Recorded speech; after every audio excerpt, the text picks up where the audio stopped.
우리 옆에 계신 분들, 앞뒤 계신 분들하고 새해 인사 한번 하죠. 새해 복 많이 받으세요. 해피 뉴 이어. 우리 모든 성도님들 가정 또 일터 자녀들은 학교에서 하나님의 크신 은혜가 가득 넘치는 이 한 해가 되기를 주님의 이름으로 축원합니다. 2018년 한 해 이제 시작이 된 첫 주입니다. 오늘 첫 주일 날 감사 예배로 하나님 앞에 나온 저희들에게 오늘 말씀의 주제는 하나님의 교회, 하나님의 사람들입니다.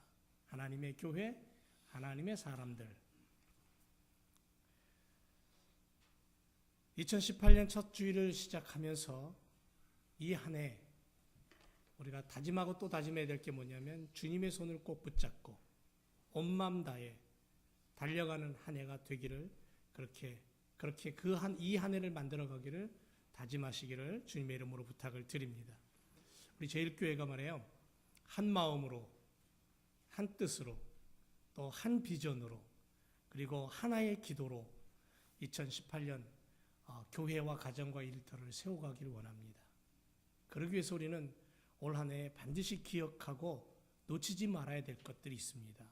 오늘 이 첫 시간에 그걸 좀 담고 이 한 해를 시작함으로 말미암아 저와 여러분들의 이 한 해의 삶이 정말 하나님의 풍성함으로 넘치는 그러한 이 한 해가 되기를 다시 한번 주님의 이름으로 부탁을 드립니다.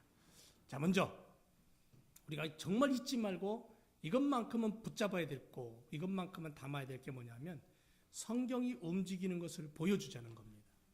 성경이 움직이는 걸 보여주자. 성경이 움직인다는 건 다른 말로 얘기하면 성경을 실천한다는 거죠. 66권 하나님의 말씀을 실천한다는 거예요. 까만 건 글씨, 빨간 건 예수님 말씀하신 거, 창세기부터 요한계시록까지 구약과 신약을 나눠서 66권이 하나로 묶여져 있는 성경책, 성경전서 이렇게 얘기하잖아요. 그런데 이 성경은 디모데후서에 보면 하나님의 감동으로 기록이 됐다고 그렇게 말합니다. 하나님의 영감으로 기록이 되었고 이 기록된 말씀은 인생을 향하여서 교훈과 책망과 바르게 함과 의로 교육하기에 아주 풍성하게, 아주 넉넉하게, 유익하게 가득 담겨져 있다. 그렇게 말씀하고 있어요. 그래서 성경을 덮고 그리스도인이라고 얘기할 수 없고 성경을 덮고 하나님의 자녀라고 얘기할 수가 없는 거죠. 왜냐하면 아버지 하나님의 마음이 이 성경 안에 다 담겨져 있으니까. 그런데 디모데는 뭐라고 얘기하냐면 바울이 디모데를 향해서 뭐라고 얘기하냐면 이렇게 얘기하는 거예요. 성경이 교훈과 책망과 바르게 함과 의로 교육하기에 유익하지만 그것을 통해서 하나님이 이루고자 하시는 건 뭐냐면 하나님의 사람을 원한다는 거예요. 하나님의 사람. 하나님의 사람을 원하고 그 하나님의 사람이 온전케 되기를 원한다는 거죠. 모든 선한 일을 행하기에도 온전해지기를 원한다는 거예요. 다시 말하면 완전한 그리스도인, 퍼펙트한 그리스도인이 되기를 원한다는 거예요. 성경이 하나님이 오늘 우리를 향해서 이 말씀을 주신 이유가 뭐냐 하면 너희는 내 자녀야, 내 아들과 딸이야. 그러므로 이 땅을 살아갈 때 너희가 완전한 그리스도인, 완전한 하나님의 자녀, 하나님의 사람이 되라. 그래서 이 말씀을 주신 거예요. 이 말씀은 율법서 또는 교리서도 아니라 이 말씀은 제가 누차 얘기하잖아요. 이 말씀은 아버지 하나님이 험한 세상, 불완전한 세상을 살아가는 자녀에게 주시는 양육서다. 그런 마음으로 성경을 읽고 들여다볼 때에 성경이 움직이는 삶을 살게 되는 거예요. 성경은 그냥 덮어놓으면 종이고 글씨에 불과합니다. 그 글씨가 하나님의 말씀인 글씨가 내 안에 들어와서 나를 움직이게 할 때에 그걸 레마라 그러잖아요. 나를 움직이게 할 때에 강력한 능력과 권능이 나타나는 거예요. 하나님의 사람으로 온전하게 만들어. 온전하다는 건 다른 말로 하면 거룩해진다는 거예요. 성화의 단계로 나가는 거죠. 거룩한 그리스도인, 완전한 그리스도인. 그래서 요한 웨슬레는 말하기를 완전한 그리스도인을 꿈꿨어요. 그리고 그런 사람들을 만들어냈어요. 하나님의 사람들이 완전해질 때에 하나님의 교회가 온전해지는 거예요. 왜 세상에 교회가 욕을 먹고 왜 세상 사람들에게 그리스도인들이 욕을 먹습니까? 그건 뭐냐면 하나님의 말씀을 덮어놓고 나는 그리스도인이고 우리 교회다라고 얘기하니까 욕을 먹는 거죠. 성경을 펼쳐놓고 성경이 하나님을 깨닫고 교회를 세우신 의도를 깨닫고 그 교회 속에 부르신 하나님의 백성들을 향하여 하나님이 무엇을 말씀하시는가를 깨달으면 그러면 우리가 그렇게 살게 돼요. 그러면 우리의 삶을 통해 어떻게 되냐면 성경이 움직여요. 교회가 살아 움직여요. 그러면 세상 사람들이 감히 쉽게 말을 못하는 거죠.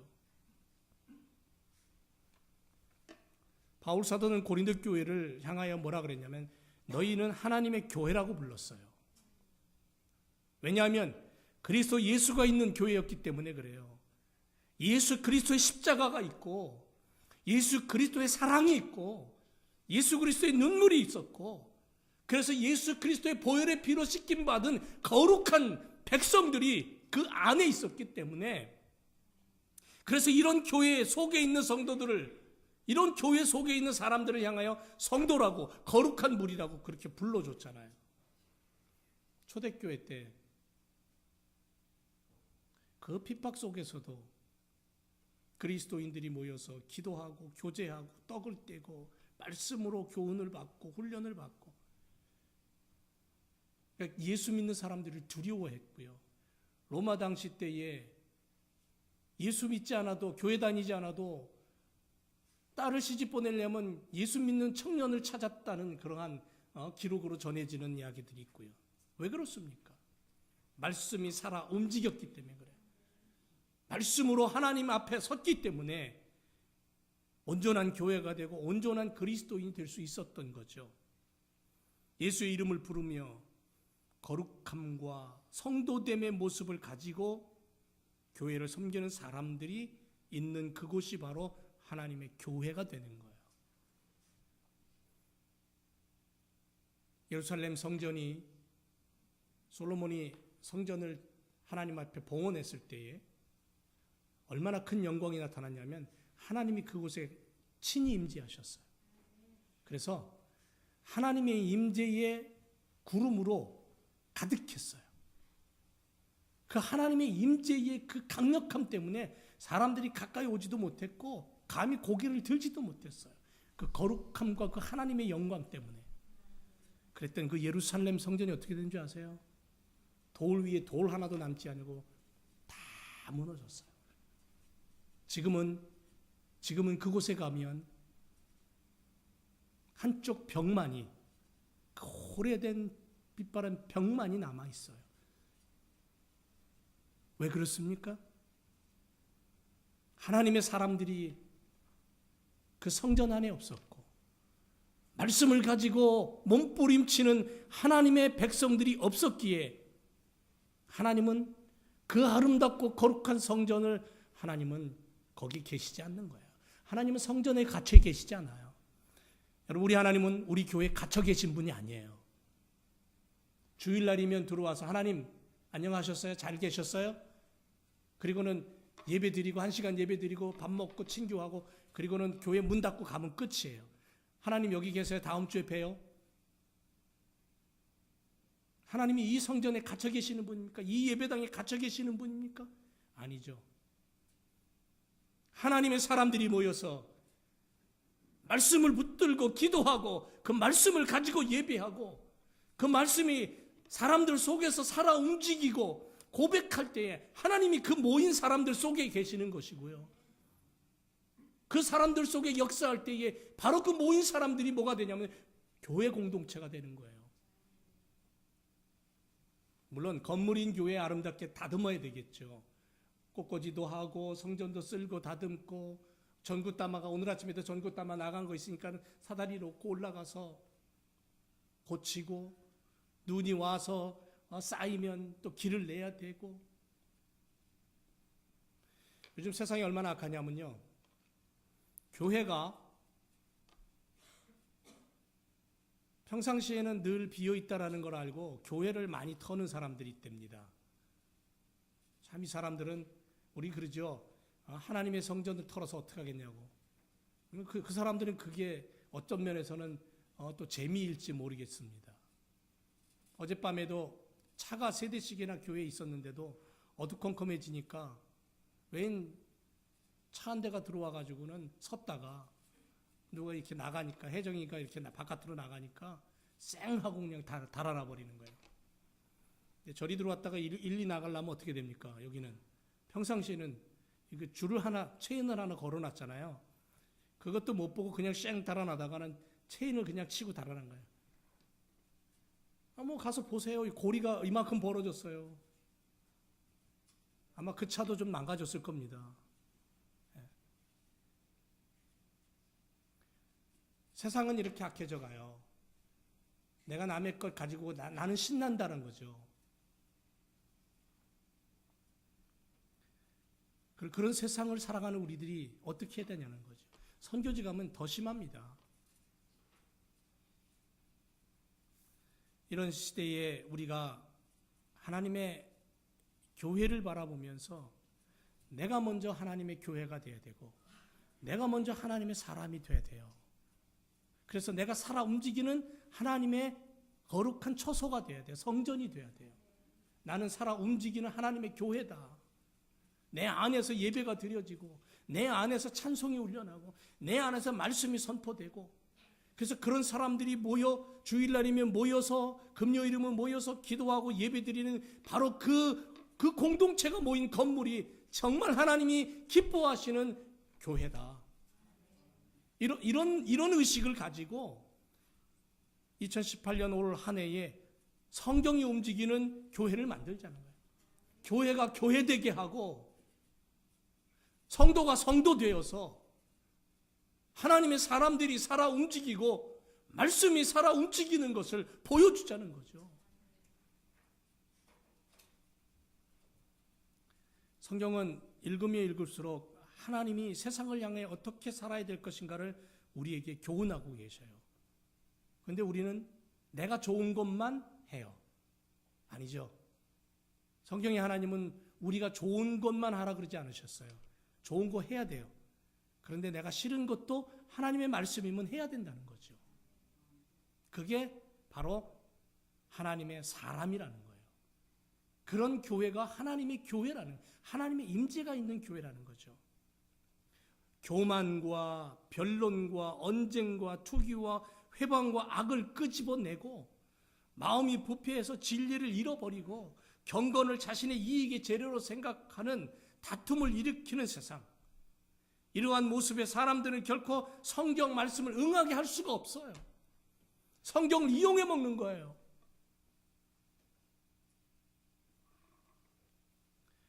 하나님의 뜻을 거스리는 삶을 살아가는 것이고 악을 퍼뜨리는 바이러스 같은 존재들로 이 세상이 살아간 거예요. 그래서 내 것만을 취하고 내 욕심만을 위해서 숨쉬는 거죠. 그런 사람을 향해서 교회의 사람이라고 부릅니까? 하나님의 사람이라고 부릅니까? 아니죠. 하나님의 사람이라고 결코 부르지 않습니다. 사도 바울은 분명하게 우리에게 이렇게 말합니다. 하나님의 사람은 이런 것들을 피하고 교만과 변론과 언쟁과 투기와 회방과 악을 내고 마음이 부패해서 미움을 막 쏟아내고 내 것을 챙기기 위해서 다른 사람을 죽이는 것을 너무 쉽게 생각하고 막 전쟁을 일으키고 파괴하고 그런 것들을 피하고 의와 경건과 믿음과 인내와 온유를 쫓는 사람, 이런 사람이 하나님의 사람이고, 그래서 바울은 디모데를 향해 너는 하나님의 사람이라 그랬어요. 디모데전서 6장 11절에 보면 오직 너 하나님의 사람아 이렇게 말하고 있어요. 이것들을 피해라. 의와 경건과 믿음과 사랑과 인내와 온유를 쫓으라. 하나님의 사람은 이렇게 살아야 된다는 거예요. 그게 성경에서 얘기하는 하나님의 의도예요. 하나님의 마음에. 그럼 하나님의 마음을 알으면 우리가 어떻게 돼요? 성경대로 살아야 되겠죠. 어떻게 하든지 성경대로 우리가 힘써야 되겠죠. 우리 100% 하나님의 말씀인 성경대로 살아갈 수가 없어요. 왜? 불완전하기 때문에, 욕심이 있기 때문에, 욕망이 있고 자존심이 있기 때문에. 어떤 사람은 말씀을 읽다가 자기 자존심을 건드는 말씀이 나오니까 하나님하고 싸워요. 성경책 덮고. 그런 분들 많이 봤어요. 괜찮아요. 내가 가지고 있는 사상과 뜻이 하나님하고 안 맞는다면 하나님 앞에 엎드려서 싸워야 돼요. 하나님하고 막 어떤 사람은 막 삿대질까지 한대, 하나님 앞에. 그러면서도 하나님 안에서 해결을 해서 하나님의 뜻에 내 자존심 맞춰야 되고요. 내 의지도 맞춰야 되고, 내 욕심도 맞춰야 되고.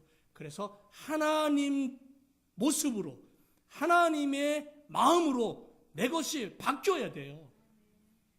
그럴 때에 뭐라고 부르니? 성경은 우리를 향해 뭐라 그러냐면 너 하나님의 사람아 그래요. 여러분, 세상이 어떻게 변하냐면 세상이 돈으로 안 변합니다. 세상이 어떤 정치로 안 변해요. 세상은 어떻게 변하냐면 하나님의 사람들로 인하여서 변합니다. 하나님의 사람들, 하나님의 말씀을 가지고, 그리스도의 복음을 가지고 어떻게 하든지 성경 말씀이 다른 이에게 그대로 심겨지길 원하는 그 간절한 마음을 가지고 살아가는 사람들을 통해서 세상이 바뀌는 거예요. 하나님의 사람은 하나님의 교회를 온전히 세웁니다. 하나님이 허락하신 가정을 행복하게 만들어가고요. 그래서 이런 사람들의 모습을 보면 성경이 움직이는 것이 보이는 거예요. 그래서 성경이 움직이는 삶을 살기 위해서 분명히 우리는 나는 하나님의 소유다라는 의식을 갖고 살아야 돼요. 나는 하나님의 소유다. 나는 하나님의 특별한 존재다. 하나님이 나를 특별히 생각하신다. 히브리 민족들은요, 지금도 야훼 하나님, 엘의 하나님을 유일한 하나님으로 바라봐요. 그리고 자신들만이 하나님이 택했다라는 분명한 사상을 가지고 있어요. 유일신 사상. 하나님이 우리를 특별히 소유했다, 택했다. 나는 하나님의 소유된 백성이다. 베드로전서에서 말하기를 너희는 하나님의 나라다, 제사장 나라다, 너희는 거룩한 백성이다. 이런 분명한 의식을 가지고 우리가 살아갈 때에 결국 성경이 움직이는 것을 우리 삶을 통해 경험하게 되는 거예요. 여러분, 2018년 한 해에 저와 여러분이 성경이 움직이는 것을 보여주는, 그리고 간증할 수 있는 삶을 살아가시길 주님의 이름으로 축원을 드립니다.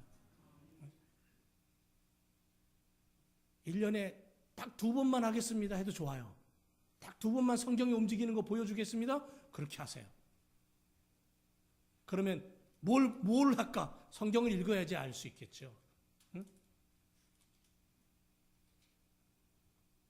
또 하나, 두 번째로 하나님의 교회, 하나님의 사람들은 예수님께 집중하여 살아갑니다. 집중한다는 거죠.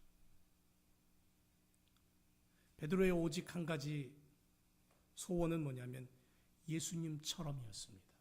예수님처럼. 예수님 닮고 살아가자. 예수님처럼 행동하자.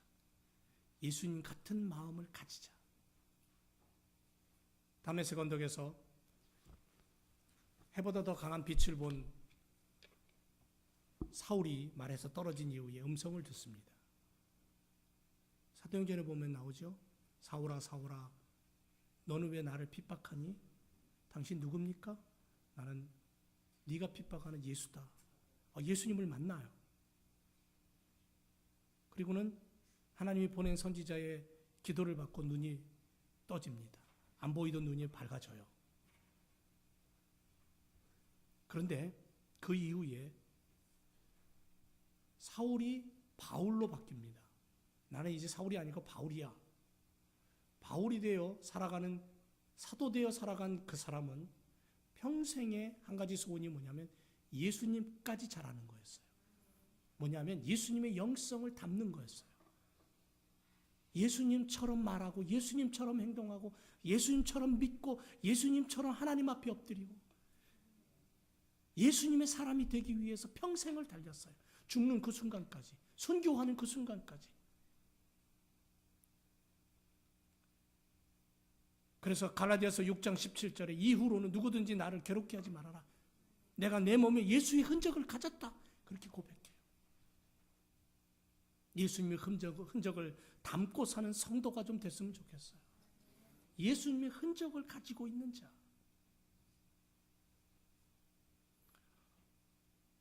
자기가 가진 모든 세상적인 것들을 다 배설물로 여기고 오직 예수 그리스도께 붙잡힌 바 된 그것을 바라보며 쫓아가며 어떻게 하든지 성경의 말씀이 선포되고 어떻게 하든지 하나님의 의도와 뜻이 자기의 삶을 통해 보여지고 그래서 자신을 통해 그리스도가 드러나기를 소원했던 사도 바울의 삶. 그러니까 예수님의 거울로 사는 거예요. 예수님을 비추는 거울 같은 존재로 살았던 것이 사도 바울이에요. 21세기 우리를 향하여서 하나님의 마음 똑같아요. 사도 바울이 그렇게 살았다면 지금 너희도 그렇게 살면 안 되겠니라고 물으시는 거예요. 그러려면 우리가 예수님께 집중해야 돼요. 예수님이 무엇을 했는가를 알아야 되고요. 예수님이 어떤 삶을 살았는가를 알아야 되고 예수님이 이 땅에 왜 오셨으며 무슨 말씀을 하셨는가를 알아야 돼요. 예수님을 알아야지 우리가 예수님처럼 살아갈 수 있잖아요. 예수님을 알기 위해서는 예수님께 집중할 수밖에 없어요. 사랑하는 남녀가 연애할 때 서로에게 집중합니다. 그래서 바보가 되는 거예요. 한 여자에게 바보가 되고 한 남자에게 바보가 되는 거예요. 눈이 먼다 그러잖아요. 콩깍지 씌었다 그러죠. 결혼하고 나니까는 이 눈꺼풀이 벗겨지면서 보이는 거예요. 아이고 내가 이거 결혼하기 전에 알았으면 결혼 안 할 걸. 이런 말을 많이 하잖아요. 응? 웃는 분들 다 범인이야.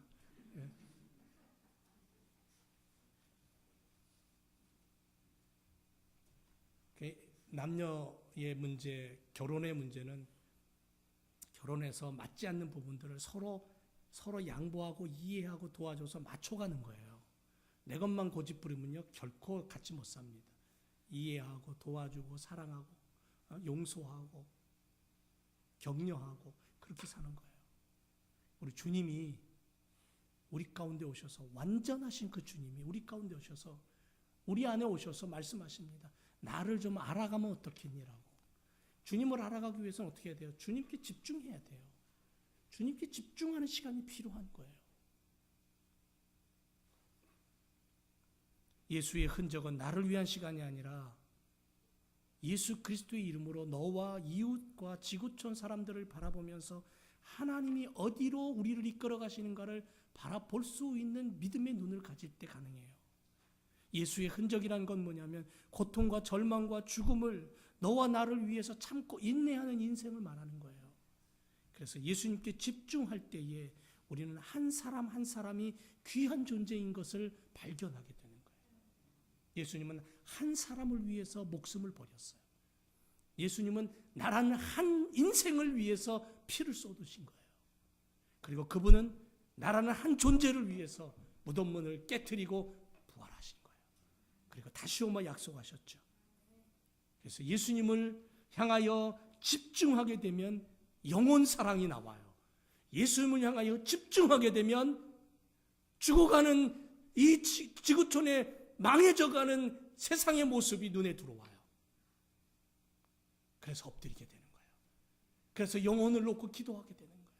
기도하다가 너무너무 불타는 그 가슴을 가지고 선교지를 찾아가는 거예요. 지금 김동석 주사님, 신동희 권사님이 과테말라 살라마에 가 계십니다. 어제 토요일 날 새벽에 출발을 해서 잘 도착했다고 제가 카톡을 받았는데 아마 제가 볼 때는 김동석 주사님은 처음이 아닐까 싶기도 해요. 물론 우리 소희가 있는 남아공 딸 방문하느라고 거기는 갔지만 이 과테말라는 사실은 그 선교지에 깊이 들어가는 거거든요. 깊이 들어가서 그 그들의 삶을 직접 보는 거예요. 가정가정을 다 찾아다닐 겁니다. 또 이영주 선교사가 그냥 안 두고 아마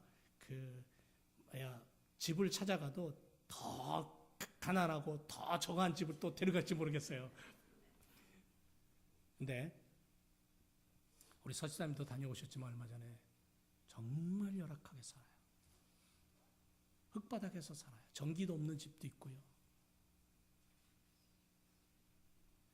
그런 곳을 바라보며 그들이 살아가는 삶의 모습을 마음에 담으면 뭐가 나오냐면 기도가 나오게 돼 있어요. 안타까움이 나오게 돼 있어요.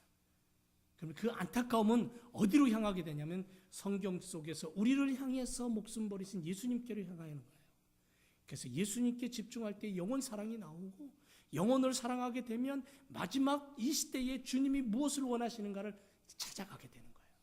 그래서 2018년도 이 한 해에 여러분 우리 예수님께 좀 집중했으면 좋겠어요. 돈에 집중, 물론 뭐 명예, 권세, 또 부귀, 영화 다 물론 우리가 이 땅을 살아가면서 그런 것에 신경을 써야 되고 집중도 해야 되겠지만은 그것보다 더 우선적으로 예수님께 집중하는 그러한 우리들의 모습이 되기를 원합니다. 할 수 있겠죠? 아멘이 좀 즐거워. 이 새해 첫 시간에 말이야. 난 못해요? 왜 못해요? 주님이 우리에게 그렇게 하라고 허락하셨는데 할 수 있기 때문에 하는 거예요. 세 번째는 하나님의 교회, 하나님의 사람들이 붙잡아야 될 게 뭐냐면 예수님밖에 없다라는 사실입니다. 예수님밖에 없다. 내가 이미 얻었담도 아니고 온전히 이루었담도 아니라 오직 내가 그리스도 예수께 잡힌 바 된 그것을 잡으려고 쫓아간다. 바울의 고백이잖아요. 예수님께 잡힌 바 된 그것을 잡으려고 예수님께 붙잡혔어요. 담에색 언덕에서 예수님께 붙잡혔어요. 누군지도 몰랐지만 가짜인 줄 알았어요. 죽은 줄 알았어요. 그래서 그리스도인들은 전부 이거 미신 믿는 사람들이에요. 예수를 얘기하는데 예수는 다 거짓말이에요. 그래서 예수 믿는 사람들을 잡아서 감옥에 가두고 사람들을 선동해서 예수 믿는 사람들을 돌팔매질해갖고 죽이게 만드는, 그래서 스데반 집사가 순교의 첫 제물이었는데 스데반 집사가 죽을 때 돌판매질하는 사람들을 선동하고 그들의 겉옷을 보관했던 사람이 누구냐면 바로 사울이었어요. 그만큼 율법적인 사람이었고요. 그런데 그가 예수님께 붙잡힌 이후에 강력한 예수 그리스도의 손길 앞에 다 붙잡혀서 순교의 자리까지, 그래서 예수님을 얘기하다가 돌에 맞아가지고 쓰러져서 죽었어요. 사람들이 보니까 죽었거든요. 가만히 뚫뚫 말아갖고 성 밖에다 집어 던졌어요. 근데 한참 있다가 또 살아나가지고는 왜 나한테 돌 던지냐고, 나를 왜 두들겨 패냐고 항의 한마디 안 해요. 그리고 또 가버려요. 복음 전하는 사람. 예수께 붙잡혀서 예수 그리스도의 이름을 전하다가 매를 맞고 죽음을 당해도 거기에 만족할 수 있었던 인생, 바울의 인생을 보면 예수님께 꽉 붙잡혔어요. 다음 주에 이제 우리 함성 교사님 남아공 조지에서 미전도 종족을 향한 그 주변에 그 미전도 종족이 너무 많거든요. 그 미전도 종족을 향한 사역의 이야기를 우리가 선교 보고를 좀 받게 될 텐데, 남아공에서 오기가 너무너무 힘든데 권사님 장례식 때문에 오셔가지고는 가기 전에 우리가 선교 보고를 또 받아야 되잖아요. 들어봐야 되잖아요. 그 현장에서 사역할 때에 예수님께 붙잡히지 않으면요 정말 사역하기 힘들어요. 예수님께 붙잡히지 않으면 이 땅을 살아가는 우리들의 삶이 그저 그냥 사람들과 똑같아요. 일하고 먹고 마시고 즐기는 거 외에는 없어요. 예수님께 붙잡히면 뭔가 달라요. 소망이 있고요. 예수님께 붙잡히면 꿈이 있고요. 예수님께 붙잡히면 내가 왜 일하고 내가 왜 공부하는지를 알게 되고요. 사도 바울은 능력 주시는 예수님께 붙잡혔고요. 함께 동행하시는 임마누엘의 예수님께 붙잡혔어요. 그리고 그는 이렇게 고백합니다. 할 수 있거든요. 무슨 말이냐? 믿는 자에게 능치 못할 일이 없다. 이 고백은 그냥 나온 게 아니고요. 바울은 왕 같은 대접을 받아보기도 했어요. 왜냐하면 바울이 한마디면 귀신이 그냥 도망가 버려요. 당시 의사들이 못 고치는 불치병, 바울이 기도 한 번이면 병이 다 떠나가요. 별의별 병이다. 죽은 자도 살아나요. 얼마나 능력이 있습니까? 그러니까 막 왕 같은 대접을 받았어요. 그런데 어떤 때는 막 거지보다도 못한 삶을 살 때가 있었어요. 저 위에서부터 저 낮은 곳까지 바울은 모든 인생의 삶을 살아봤어요. 그리고 그는 그렇게 고백합니다. 내게 능력 주시는 그분으로 말미암아 나는 왕의 대접도 받아봤고 저 밑에 노예의 대접도 받아봤다. 그러나 나는 예수 그리스도를 말할 거다. 예수 그리스도를 말할 거라는 거예요. 위에 있든 낮은 곳에 있든 내게 능력 주시는 자 안에서 내가 모든 것을 할 수 있다는, 모든 것을 한다는 건 뭐냐면 복음을 전하는 거예요. 예수 그리스도 이름을 살아가는 거예요. 성경이 움직이게 하는 거예요. 하나님의 교회를 세우고 하나님의 사람으로 살아가는 거예요. 2017년 지나고 새로운 한 해 시작하는 우리들에게 내게 능력 주시는 자 안에서 모든 것을 할 수 있습니다라는 예수님께 붙잡힌 그리스도인으로 살아가시기를 주님의 이름으로 축원을 드립니다. 가난해도 궁핍해도 병들어도 아파도 부해도 평안해도 오직 예수 그리스도 그분께 붙잡혀서 살아가는 우리의 삶이 되어야 될 줄로 믿습니다. 기도하겠습니다.